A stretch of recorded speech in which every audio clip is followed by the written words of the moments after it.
First video is going to be about breadboard ends. I get a lot of questions about how to do breadboard ends. And one of the biggest mistakes that people do is they use pocket screws.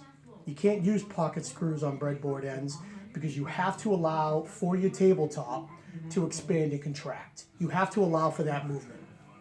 So one way to do breadboard ends is the traditional, mortise and tenon way. I do using the Festool XL DF 700.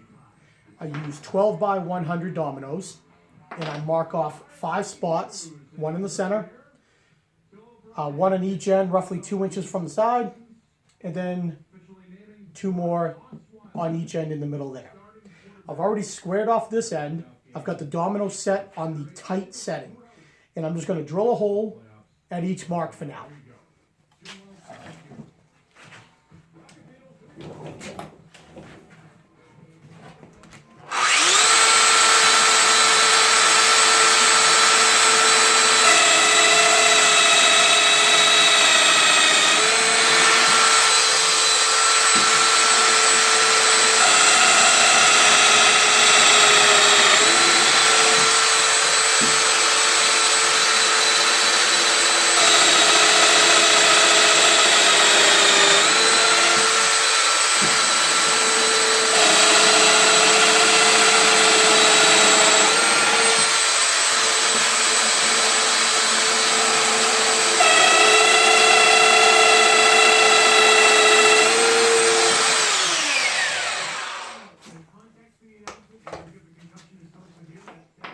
Okay, so now that 5 holes are drilled, they're on the tight side, it's a nice snug fit. I'm just going to put a little glue on each of these dominoes, and I'm just going to tap them in. We'll let that set up and dry, and then we'll be back for the rest. Okay guys, the dominoes have dried, and now it's time to move on to the actual breadboard. So I've transferred the lines that we made from the tabletop to the breadboard. The center of the breadboard is drilled on the same tight setting as all of these were made. The remaining 4, the outer slots here, I made 2 passes on the loose setting on each of them. I went a little bit to the left of the line and then a little bit to the right of the line. And as you can see, they are wide enough to allow for expansion and contraction when the wood wants to move, and that's the key. So now that that's all set, it's going to be time to move on to drilling out for the dowels. We're going to have the same mindset where we're going to elongate holes on the outer dominoes and then a tight one here. So stay tuned for that, and we're going to get this breadboard attached. Okay guys, so what I've done now on each of the dominoes is I've come out a 1/2 inch on these outer 2, and I've marked roughly the center of each of them. Since my dowel that I'm going to be using to peg the breadboards is 3/8, I grabbed a drill bit slightly thinner. This is 23/64. Got the Milwaukee M12 here, and what we're going to do is first going to just start off by drilling holes in each of them.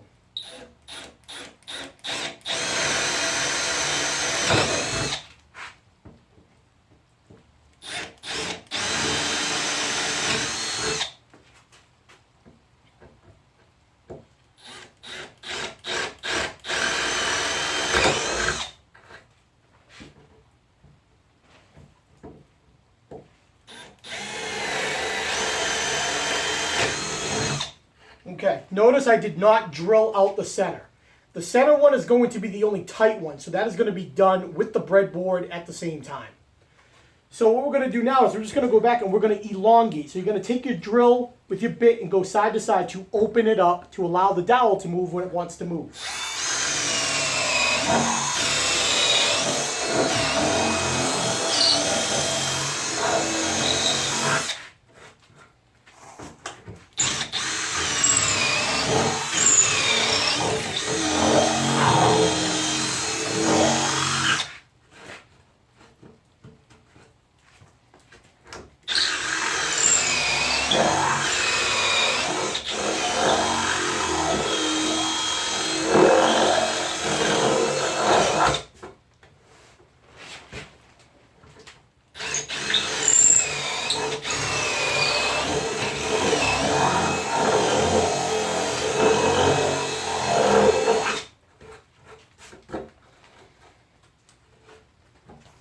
And that's it. Now I'm just going to clean this up with a little sandpaper just to get rid of the rough edges from the drilling.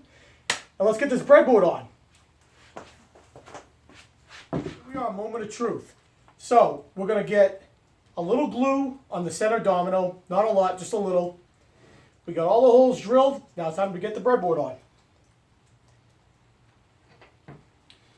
Just a little glue.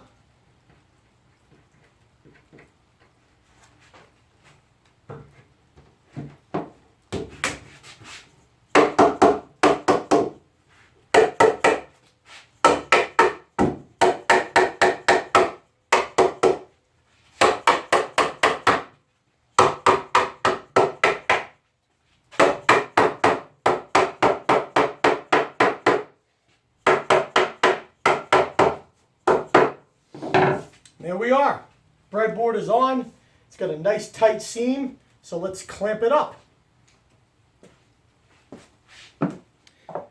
Okay guys, now I got both breadboards on and it's now clamped.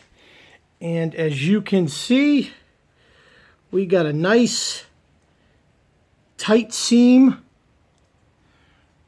running along there. And we got a nice tight seam running along there. So I'm going to leave this clamped overnight to allow the glue to dry in the center dominoes. And then tomorrow I'm going to peg them. And this series will be all done. So right now, hopefully you guys have enjoyed seeing how breadboards are done and allowing for movement. And we'll catch you tomorrow when we finish this up. Thanks for watching. So the breadboards have been clamped overnight, and now it's just time to peg them. I've already done one.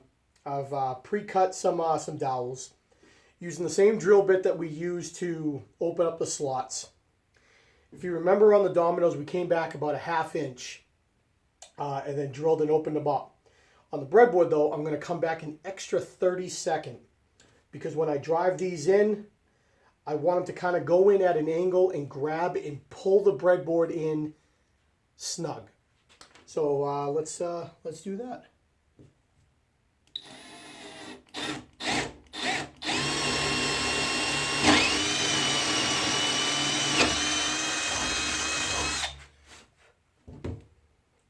Okay, let's get a little glue.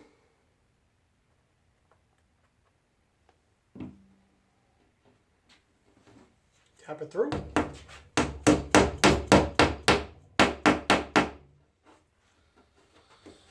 And that's it. So we're going to repeat that process on this side and on the other side. Remember, the center one is going to be a real snug fit because that's the only one that's tight. And we'll clean it up with a flush cut saw. And then that's it. So stay tuned for the next video where we'll be flattening the tabletop and show you how I go about that process.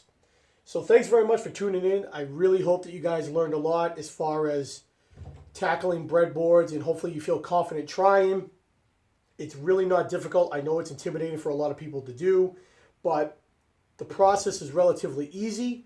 Take your time, do it right, and you will have no problems. Thanks for watching, guys. Stay tuned.